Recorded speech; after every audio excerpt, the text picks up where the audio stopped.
Making wooden jewelry is a great project because it doesn't take that much material if you're buying it, and you might even be able to save a poor lost piece of wood from the burn pile.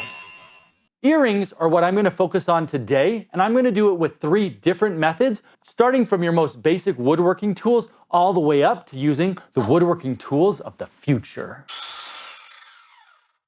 For the earrings I'm making today, I have a couple of different materials. I have this walnut, which is an offcut from my sister's table, which I actually filmed earlier if you want to check that out. I have a little bit of rosewood, which is actually my first exotic wood that I bought. I still have a little bit of pieces from that. I also have a little piece of maple. It's spalted and came from a pallet that I found. I just thought it looked really cool. I also have some plywood. It's X-Tool brand. I really like them, not sponsored. I'll have a link down in the description for this, but it cuts really well. And they also have things like sapele, walnut, maple, all sorts of different things that seems to machine nicely. All of these are going to be 3 millimeters or 1/8 of an inch thick. I really like that for earrings because it's enough heft that they dangle nicely, but it's not so much that it seems to weigh on the ears. Before you start doing any cutting, I really do recommend pre-sanding your material. I like to go all the way up to 220 grit, and this will make sure that you're not breaking it apart if you try to sand it heavily at the end. To prep the material, I have a couple of tricks. First, I like to use some frog tape on the face of it. This will make it easier to pull that off later, and it keeps it cleaner, and so it's just less work. The template, I did a couple of designs that I'm going to be using today. I'm going to go with the diamond one first. If you want this template with a couple of the different earring designs, I'll have that on my website, free to download. With the tape on there, I'm going to use some glue stick to glue on the template after I cut it out. Spray adhesive works a little bit better, but I ran out, and glue stick seems to work just fine. The last thing, you want to use some double-sided tape or another method for attaching 2 of these together, and this has 2 main benefits. One, you're going to get the same shape as you cut out both of them at the same time, so you look a little bit more professional, and also you do less work because you only have to cut it out once. We're going to go real simple for this first one. All you need is a drill, a saw, and some sandpaper. I recommend that you drill out the hole first. It's just easier to do the little inner parts before you do the bigger bulk things, and you're less likely to break it. A 1/16 inch drill bit works great. Then you want to take your handsaw and cut a little bit outside of the lines, but as close as you can reasonably do. Then you want to grab some sandpaper, sand up those edges. If you have a mechanical sander, this goes a lot easier. So I'm definitely going to use mine. After the rough sanding, I did use some hand sanding to further refine those corners. Then the tape on the face, that pulled right off. If you have a little bit of trouble getting the 2 pieces apart, you can put a razor blade in there and then they'll pop apart just fine. And if there is a little bit of residue left, a little bit of sandpaper will take that right off. After I had them apart, I just rounded over the edges with the sandpaper to make everything really nice and smooth. And these are pretty much done. I'm going to do one more pair of earrings using basic woodworking tools. And in this case, that's going to be primarily the drill or drill press. For this design, it's circular. So first, you're going to want to drill your hole for the hook with the 1/16 inch drill bit like before. And then we're going to use a hole saw to cut out the large hole. And then you can use a 1-inch drill bit. In this case, I've got a 1-inch Forstner bit to drill out this center hole. One tip, if you want your bit to not wander around, you can use a punch to put some holes where the crosshairs are in the template before you start drilling. Holding the circles in the parallel clamps was super helpful in getting this center hole out. Now I just need to sand them up like the last ones. These next 2 set of earrings, we're still going to use woodworking tools, but they might not be what everybody has. And I'm primarily going to be using the scroll saw.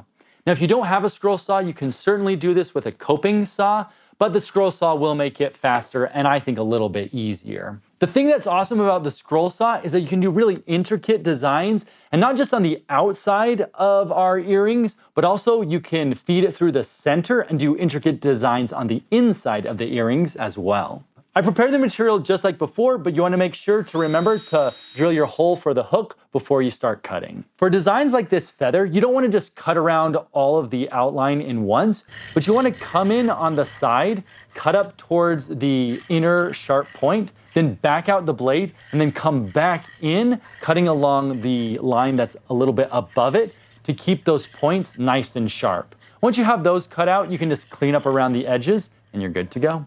For the double diamond, what you want to do is get an 1/8 inch or 3mm drill bit and drill a hole into all 3 of these center portions that you're going to be able to feed your blade in. Most scroll saw blades fit in a 1/8 inch hole, but you do want to check your blade in case it's a little bit bigger. Now, if scroll sawing isn't your forte like with me, you can still clean these up, and I really recommend getting some fine files. If you clamp them into the parallel clamps or another clamp, you can put those files on the inside and clean them up. And then if you have the sharp undercuts on the outside of something, I recommend a little bit thicker sandpaper, like off a random orbit sander, and you can feed that through and try to keep it square while they're still taped together. After that, you just clean them up like before. So far we've used normal woodworking tools, but I've had a design in my mind for a while that I've wanted to try, but it's too intricate for what we've used so far. So we're gonna bring in a laser. Full disclosure, the laser was given to me for free by McPow to use however I wanted. They didn't say I had to do a review or even use it at all, but I have been using it for a while. So if you do want to see a review on it, let me know down in the comments. Or if you don't want to see a review on it, make sure you let me know in the comments as well. My idea was that I wanted to take a photo of a leaf and then trace it out, getting all the little stem parts so I could have a really airy and open earring. Now, I wanted it hand-drawn, and it took me a bunch of times till I was happy with it.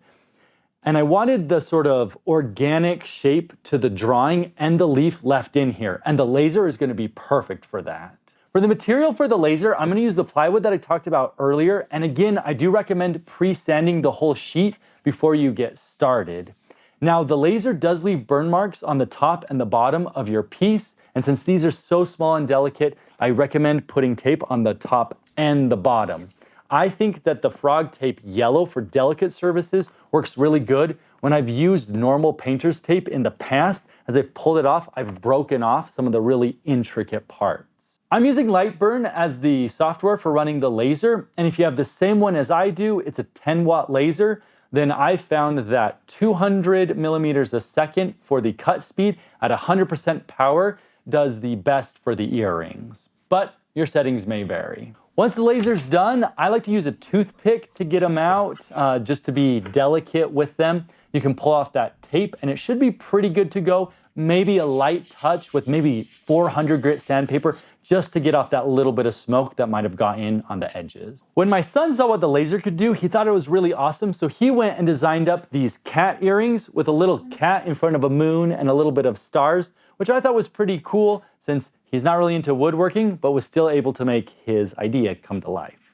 Finishing these is super easy, and I recommend using a spray finish like shellac or lacquer. I like shellac because it's all natural, but lacquer also works really well too. For holding your earrings, I recommend putting the hole on top of a toothpick, and then you can just stab these into a piece of foam and then just spray a whole bunch of them at once. Once the finish is dry, you're ready for hardware. I really like sterling silver because I think it looks good with the wood. You can add a jump ring in there if you want it to hang down a little bit more and be a little bit more dangly, or you can attach it straight to the earring hook. If you don't like the way that they're facing, you can bend the bottom of the hook to change the way that they face, and then your earrings are done. If you like how I used multiple techniques in making these earrings, check out my video on charcuterie boards where I used 5 different methods. Thanks so much for watching, and take care.